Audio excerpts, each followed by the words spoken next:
आज फागुन 14 गते इपिएस नेपालका डाइरेक्टर लगायत नेपाल सरकारको विशेष टोलीहरू कोरिया आइसक्नु भएको छ।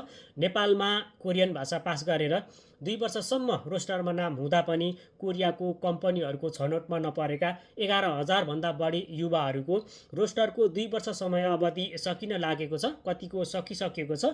उनीहरूले चाहिँ रोस्टरको समय अवधि थप हुनुपर्छ भन्दै माग राखेर लामो समयदेखि आन्दोलन गर्दै आइरहेका थिए। जुन मागलाई लिएर नेपाल सरकारको विशेष टोली फागुन 14 गते कोरिया जाने भनेपछि जुन आन्दोलन रोकिएको थियो र आज फागुन 14 गते इपिएस नेपालका डाइरेक्टर लगायत विशेष टोलीहरू आज कोरिया आइसक्नु भएको छ। इपिएस नेपालका डाइरेक्टर लगायत विशेष टोलीहरूले नेपालमा इपिएस सिस्टम अन्तर्गत रोस्टरमा बसेका व्यक्तिहरू किन कम्पनीको रोजाइमा परिरहेका छैनन् त भन्ने विषय पनि बुझ्ने भनिएको छ र रोस्टरको समय अवधि थप हुनुपर्ने मागलाई नेपाल सरकारको विशेष टोलीले कोरिया सरकारसँग कूटनीतिक पहल मार्फत अनुरोध गर्ने भनेर भनिएको छ।